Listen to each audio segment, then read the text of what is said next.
Été 2024. Amixem vient de franchir la barre des 1000 vidéos publiées sur sa chaîne YouTube. Au même moment, il participe au tournage le plus fou de sa carrière, enfermé avec 49 autres créateurs de contenu chez le plus gros YouTuber du monde. Amixem fait la fierté du YouTube français sur la chaîne de MrBeast, un nom auquel il a souvent été plus ou moins associé pour diverses raisons.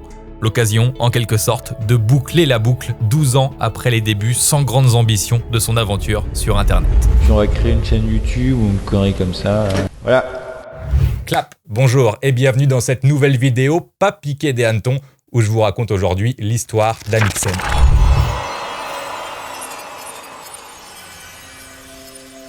Avant de devenir Amixem, l'histoire de Maxime débute à Lyon.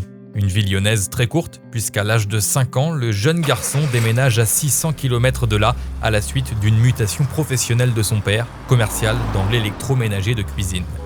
La famille Chabroux, père, mère, le petit Max et sa petite sœur posent ses valises dans la région historique de l'Anjou, précisément en Maine-et-Loire. Maxime grandit entre la campagne, dans le petit village de Saint-Clément-de-la-Place, et la ville, à taille raisonnable, Angers. Comme l'adulte Amixem aujourd'hui, l'enfant Maxime est curieux. Il aime la science, la musique, les jeux vidéo et globalement tout ce qui touche à l'image et possède un écran. S'il ne crée pas de contenu audiovisuel, ça ne l'empêche pas d'éprouver une appétence pour la discipline. Il aime chaparder le caméscope de son papa pour mimer l'action de filmer quelque chose et grosso modo c'est un petit garçon qui met son œil dans tout ce qui comporte une lentille ou un objectif et quand on lui demande ce qu'il veut faire plus tard, il répond « caméraman ». Durant son adolescence, à cette attirance pour l'image va s'ajouter un intérêt pour l'audio et plus précisément la radio, les émissions de groupe et leur ambiance bande de potes. Malgré toutes ces passions, Maxime reste au stade de simple consommateur de contenu plutôt que créateur. Avec un bac scientifique en poche, le jeune angevin doit faire un choix d'études supérieures. Sans réelle vocation dans un domaine en particulier, il souhaite prolonger la fibre commerciale de la famille en essayant d'intégrer une école de commerce et rendre fiers ses parents.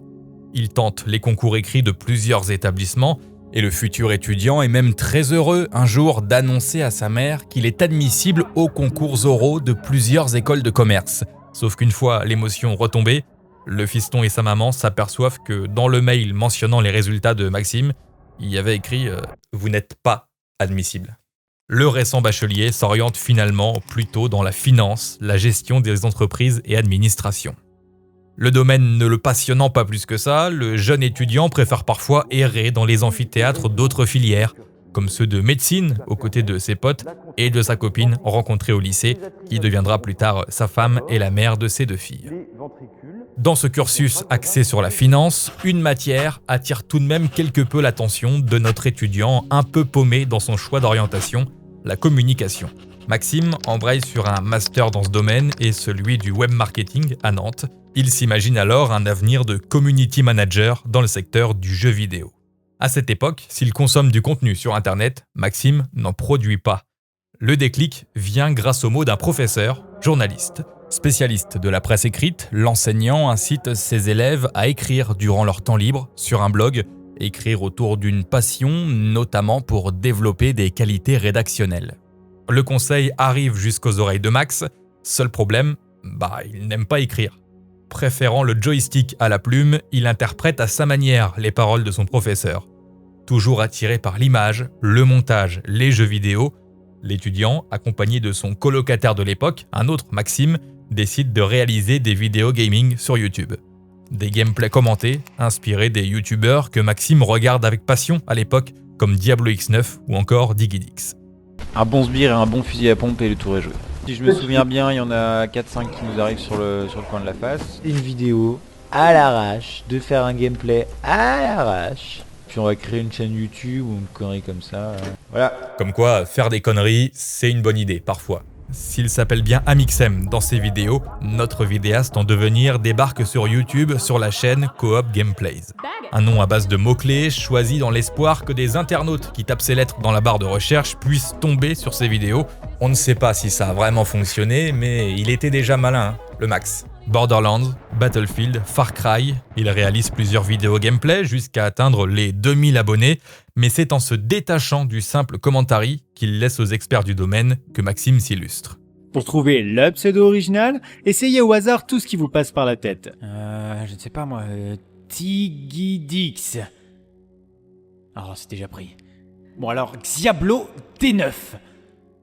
Oui, ça claque. Ça y est, vous avez votre pseudo? Pensez maintenant à vous faire un logo grâce à un logiciel de motion design monoglyphe 2D comme Paint. Avec ce tuto, comment avoir du succès comme Diablo X9, Amixem trouve un terrain de jeu qui lui permet d'exprimer encore plus son sens de l'humour que dans les vidéos gaming. Ce tuto humoristique est la première vidéo de la chaîne Coop Gameplays qui se détache par rapport aux autres. À cette période, Maxime propose également d'autres tutos avec un ton un peu plus sérieux cette fois-ci sur une autre chaîne, Tuto Banana. Aujourd'hui, on se retrouve pour un tutoriel et je vais vous expliquer comment modifier votre voix en y mettant un effet, le même que celui que vous pouvez entendre à travers les chanteurs Tuto Banana.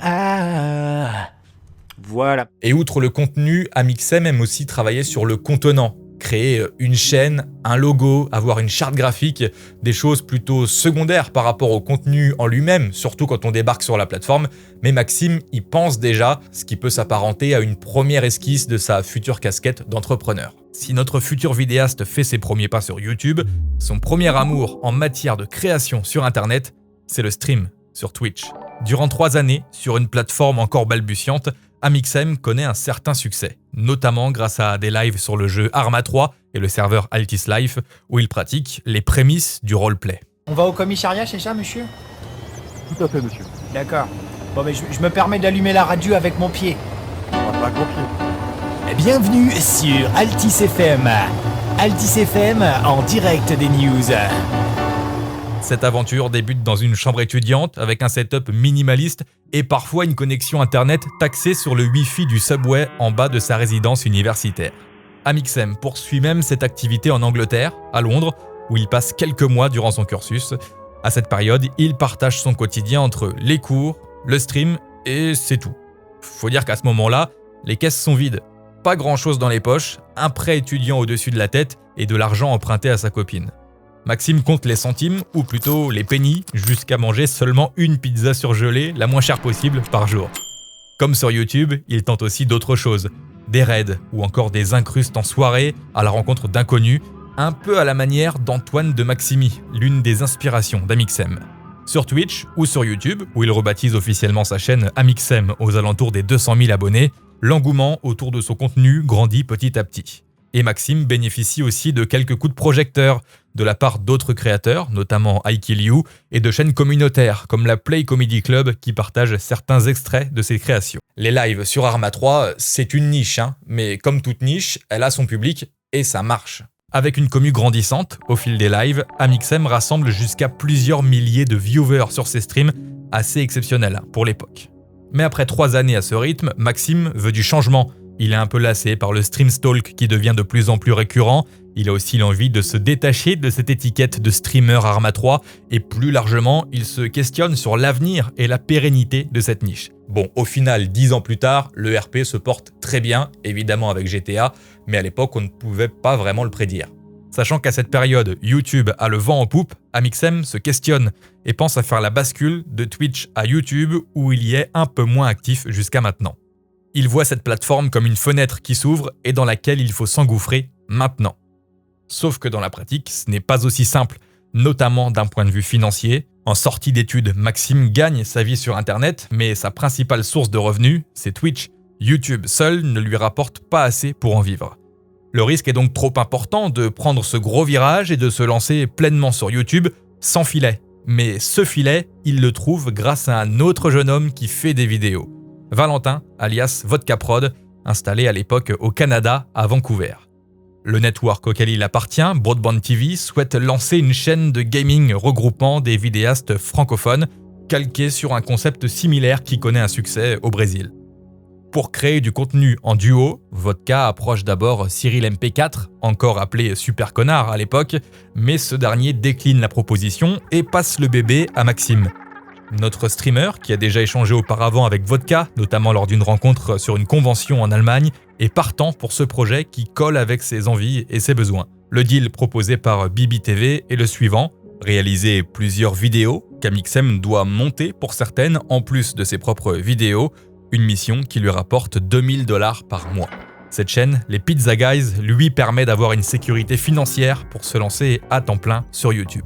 Assuré d'avoir de quoi vivre à la fin du mois, c'est avec l'esprit plutôt tranquille qu'Amixem peut développer sa chaîne. On le voit aussi sur la chaîne de The Fantastic dans des fictions humoristiques. Le gaming étant principalement renvoyé sur les Pizza Guys, Maxime diversifie son contenu sur sa chaîne qu'il utilise un peu comme un labo où il teste tout ce qui lui plaît. Et à cette période, toutes les planètes s'alignent pour lui, puisqu'en plus d'être assuré d'obtenir cette sécurité financière, Amixem vient de sortir sa première vidéo devenue virale. Salut, j'espère que vous allez bien. Sur les réseaux sociaux, je vous ai demandé de m'envoyer des Snapchats et des stories de type lolesque et vous avez été à peu près 4 milliards à m'en envoyer. On va donc regarder ça tout de suite. C'est parti. Virale puisque cette vidéo atteint assez rapidement le million de vues, à une époque où les clics étaient beaucoup moins nombreux qu'aujourd'hui, et aussi parce que la commu d'Amixem va significativement s'agrandir grâce à ce format, alors que jusque-là, il grappille les abonnés petit à petit au fil des vidéos. Et en parlant des ouvertures de Snap, évidemment, je suis obligé de vous remettre ce classique de la langue française. Ta mère, je l'encule, je la prends, je la retourne avec une spatule. J'en ai rien à foutre, ça lui fait des fistules. Moi, je la prends, je la retourne, je la bouscule. Quel texte, quelle plume. Amixem se distingue aussi par ses vlogs de voyage qu'il multiplie. Le jeune homme qui n'a pas trop bougé dans sa vie jusque-là veut profiter des opportunités offertes par YouTube pour découvrir le monde. À travers l'écran, ses abonnés voyagent en quelque sorte avec lui et se laissent hypnotiser par la beauté des images, notamment tournées au drone, à une époque où l'outil est en plein essor. La chaîne d'Amixem, elle aussi, s'envole. On traverse une période où les chiffres grimpent, où tout s'enchaîne, vite. 3 années de fast life où Maxime multiplie les tournages, les voyages, les montages, qu'il termine parfois même entre 2 avions dans les aéroports ou les hôtels. Au bout d'un certain temps, le youtubeur en pleine ascension réalise qu'il a besoin de s'entourer, de déléguer certaines tâches en faisant appel à des monteurs, par exemple. Être structuré, organisé, ce n'est pas une nouveauté pour Amixem. Dès lors que son aventure sur Internet est devenue un tantinet sérieuse, il a fait le choix de louer un studio, une chambre étudiante qui lui coûte 300 € par mois et induit une obligation de résultat financier. Et ce choix lui permet aussi d'avoir un rythme de vie plus classique en allant travailler quelque part plutôt qu'en restant enfermé chez lui. En 2016, son compère des Pizza Guys, Vodka, décide de rentrer en France. Entre Paris, Lille ou Angers, Valentin fait le choix de s'installer en Maine-et-Loire, proche d'Amixem, mais vraiment proche, la porte d'en face. Pour tourner ses vidéos, Vodka occupe lui aussi une chambre étudiante dans le même immeuble qu'Amixem. Les 2 créateurs en profitent pour tourner des vidéos ensemble, partager leurs idées et leur créativité en est décuplée. Les 2 youtubeurs font ce constat et veulent aller encore plus loin en invitant ponctuellement d'autres créateurs de la plateforme. C'est d'abord Vodka qui initie le mouvement. Joyka, Mastu, Madiba puis Neoxy passent régulièrement une tête dans le studio de Valentin, puis dans celui de Maxime. Les affaires tournent, les feats sont plus drôles les uns que les autres et Amixem et Vodka réfléchissent à voir plus grand. Les petits studios d'étudiants dans le centre d'Angers deviennent de plus en plus contraignants, notamment d'un point de vue technique, avec les nombreux bruits du centre-ville qui perturbent certains tournages. Les 2 ex-Pizza Guys, qui ont entre-temps laissé la place à d'autres créateurs sur cette chaîne gaming, se penchent sérieusement sur la possibilité d'emménager dans de nouveaux locaux. Ils écument les petites annonces de bureaux disponibles à la location, mais trop cher, trop compliqué à personnaliser, la meilleure option semble celle d'acheter un bâtiment. Maxime est conseillé dans cette voie par ses parents et toque aux portes de courtiers et de banques pour présenter son projet. Un grand bâtiment est trouvé en périphérie d'Angers et sa grande superficie et son potentiel donnent l'idée d'intégrer officiellement d'autres créateurs dans le projet. Une seule banque est partante pour suivre Maxime dans cette aventure, les autres étant sûrement refroidis par le métier de youtubeur encore un peu flou à l'époque dans l'esprit de nombreuses personnes. La banque suit Amixem, pas les autres créateurs. C'est lui seul qui à cette époque a les reins assez solides financièrement pour se voir confier un tel emprunt. Le projet est signé, c'est parti pour l'aventure Redbox, une épopée non sans risque, le bâtiment est d'ailleurs sous hypothèque, mais une aventure grisante. La Redbox ouvre ses portes après 1 an de travaux, Amixem, Vodka, Mastu, Neoxy et plus tard Joyka prennent place dans leurs studios respectifs. La machine est lancée, le premier collectif de youtubeurs d'une telle envergure dans de tels locaux est sur les rails. Pour les petits détails financiers, chaque mois, c'est un loyer à plus de 6 000 € qu'Amixem doit rembourser. Il en paye la moitié, le reste étant financé par les loyers versés par les autres youtubeurs et autres locataires de la Redbox. L'arc Redbox marque l'explosion du fit and fun. Chacun apparaît sur les vidéos des autres, on prend plaisir à suivre les aventures de cette bande de potes qui savourent chaque tournage et laissent derrière eux des vidéos emblématiques de cette époque. On va vous avouer le projet secret, mesdames et messieurs, dans 3, 2, 1... C'est bon. Oh la vache, la Battle Royale Nerf Fortnite dans la vraie vie. Il n'y a pas de truc. On a perdu la vitre. Après 2 années couronnées de succès, où chacun des créateurs a évolué, l'effervescence des débuts est petit à petit remplacée par les remous du mélange de plusieurs facteurs. D'une part, l'accumulation de contraintes techniques dans le bâtiment qui induit des envies de changement de studio assez réguliers, et d'autre part des divergences, que ce soit dans les rapports humains et professionnels. Grosso modo, c'est un collectif de gars qui vivait une aventure inédite aux antipodes du quotidien de Monsieur Tout-le-Monde, mais qui finalement n'a pas échappé aux problématiques de la vie que tout le monde connaît, notamment l'évolution des rapports humains et encore plus dans le milieu du travail. Avant que le collectif n'implose, Maxime passe de nombreuses heures au téléphone à s'entretenir avec chaque membre du groupe pour tenter de comprendre et pourquoi pas arrêter l'hémorragie avant qu'il ne soit trop tard. En vain. Le fait de ne pas avoir vu cette situation venir et ne pas avoir su la gérer, si tant est qu'elle fût gérable, c'est le seul échec que reconnaît Amixem avec sa casquette de leader du projet Redbox. Je parle bien des rapports humains, du collectif et pas du projet Redbox dans sa globalité, qui lui est une réussite. J'ai développé beaucoup humainement, personnellement, pour mettre les gens bien, pour pas qu'ils se sentent mal, etc. Et c'est un échec à ce niveau-là, tu vois. La Redbox a en quelque sorte essuyé les plâtres avant les autres collectifs qui ont pris place dans un bâtiment commun et qui ont peut-être évité de reproduire certaines erreurs. N'ayant pas l'envie de remettre une potentielle petite pièce dans la machine qui avait généré un petit drama à l'époque sur les réseaux sociaux, je passe volontairement les détails de la rupture du collectif, qui ont d'ailleurs déjà été évoqués par certains créateurs concernés. Si jamais ça vous intéresse quand même, dans la description, je vous mets des vidéos où vous trouverez ce qu'il faut. La fin du collectif ne signifie pas pour autant la fin de la Redbox en elle-même. Le bâtiment est un lieu qui vit. Maxime ne reste pas seul entre ses murs à pleurer, déjà parce que la Redbox abrite chaque jour une trentaine de personnes, des monteurs, des équipes de production, du personnel de la marque SpaceFox lancée par Amixem, et aussi parce qu'au moment où le collectif commence à tanguer, notre vidéaste à la double casquette youtubeur-entrepreneur met déjà sur les rails son nouveau projet. Si le collectif est voué à se séparer, Maxime ne veut pas en finir avec le fit and fun. Il veut continuer à réaliser des vidéos à plusieurs, à créer de nouveaux concepts avec d'autres personnes à ses côtés face à la caméra. Mais Maxime va notamment se heurter à des contraintes logistiques. Faire des gros tournages avec plusieurs youtubeurs à une date précise, c'est un calvaire à organiser. Alors comment faire pour avoir des youtubeurs à ses côtés, presque sur demande, pour participer aux vidéos ? Bah c'est simple, il embauche des personnes pour ça. Je vais recruter 3 abonnés. Voilà, vraiment. Dire des gens pour former une équipe avec 3 abonnés. Amixem nous pond ici encore quelque chose d'inédit. Un youtubeur qui embauche des gens en CDI pour faire les pitres devant les caméras. Et aussi quelques tâches dans l'ombre, évidemment. Les équipes de Maxime reçoivent plus de 20 000 candidatures. Plusieurs phases de sélection se succèdent. On sélectionne d'abord 500 candidats, puis 30 d'entre eux sont reçus à la Redbox. La phase finale de recrutement est composée d'entretiens et tournages test pour voir si ça match face à la caméra et entre les candidats. Maxime retiendra 3 personnes, 3 loustiques, Thomas Dezer, un humoriste prometteur, pas encore sous le feu des projecteurs, Yvan Casta, un amoureux de la nature et d'aventure dont l'envie de se lancer dans la création de contenu est dans un coin de sa tête depuis longtemps, et Étienne Moustache, passionné de mécanique et globalement tout ce qui a un moteur et qui fait vroom vroom. Qu'est-ce que tu fais dans la vie? J'ai envie de savoir. Avant, il s'est passé plein de choses, comme... Le chômage, notamment. Le chômage, Ok. ça c'était vraiment bien. Il faut savoir donc ces 3 personnes ont été embauchées. Ces personnes ont signé des contrats de travail. Enfin, tu vois ce que je veux dire? Ils sont en CDI. Le nouveau YouTube, c'est nous. 3 profils différents, mais 3 garçons qui se complètent. Il faut un petit peu de temps pour que le public s'adapte à ce nouveau petit groupe de gars, mais au fil des vidéos, on découvre des mecs drôles qui semblent tous les 3 aller dans la même direction.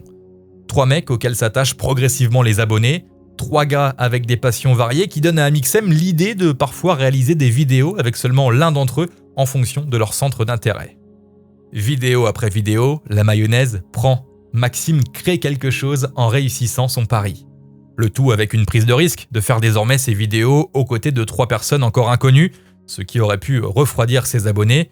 À cela s'ajoute aussi la question financière, parce que seulement quelques semaines après ce recrutement de 3 salariés, la crise Covid touche la planète et Amixem vient en plus d'acquérir un hangar pour développer d'autres concepts de vidéos. J'ai décidé de faire l'acquisition d'un nouvel espace. C'est un nouveau bâtiment qui n'a rien à voir avec la Redbox, parce que la Redbox, il y a 2 mètres de hauteur sous plafond, là il y a 1 kilomètre de hauteur sous plafond. Donc on peut faire des choses qu'on ne pouvait pas faire avant. Le hangar, c'est le meilleur endroit au monde. J'ai acheté ça 2-3 semaines avant le Covid. Donc caca culotte quand même là à ce moment-là. Mais le caca culotte, Amixem connaît ça. J'ai des problèmes intestinaux. Smectalia. Un smecta pour mes problèmes intestinaux, que vous commencez à connaître. Et je vais aux toilettes avec un mal de ventre terrible. J'essaye de faire caca, mais imaginez-vous, au milieu de la nuit. Prout, prout. Plus sérieusement, les risques font partie de la vie d'entrepreneur et Amixem connaît ça avec plusieurs sociétés à son actif. Une holding qui regroupe sa chaîne, une marque, SpaceFox, une régie publicitaire, des sociétés de gestion immobilière.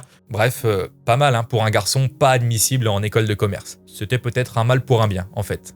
Le Crew est le dernier chapitre déjà écrit de l'histoire d'Amixem. Un arc qui dure depuis maintenant 4 ans, sans signe d'essoufflement particulier. Un chapitre qui s'écrit désormais dans un nouveau lieu tenu secret. Dans l'optique d'optimiser la production de contenu, Maxime a désormais réuni la Redbox et son hangar dans un nouveau local, toujours en périphérie d'Angers, ville chère aux youtubeurs qu'il a un peu mis sur la carte, d'ailleurs, pour les non-initiés en géographie. Avec près de 9 millions d'abonnés, à l'heure où je publie cette vidéo, on peut imaginer la quête du trophée diamant, réservé aux créateurs franchissant la barre des 10 millions d'abonnés, comme le prochain chapitre des aventures de Maxime sur Internet. Mais comme dans chacune de mes vidéos, terminons par le fond plutôt que les chiffres. Amixem doit sa réussite à divers facteurs, sa détermination, son envie de se faire plaisir, sa curiosité débordante pour de nombreux domaines, le tout géré par un cerveau d'entrepreneur. Amixem est un créateur passionné, passionnant, quelqu'un qui aime découvrir des choses et en faire découvrir aussi à sa communauté, un youtubeur capable d'emmener des gens dans son univers jusqu'à faire plusieurs millions de vues sur des vidéos sur un télescope ou encore du paramoteur. On peut résumer tout ça par un mec qui s'amuse en s'étant donné les moyens de réaliser des idées d'enfants en version XXL, des conneries de gamins en plus gros, faire les plus gros Lego possibles, les plus grosses cabanes possibles, vivre sur une île, bref, tout ce qu'on a déjà voulu faire plus ou moins en étant gamin, et Amixem le fait pour nous. Se passionner pour quelque chose, je pense que c'est le meilleur moyen de péter le game de quelque chose. Péter le game de quelque chose.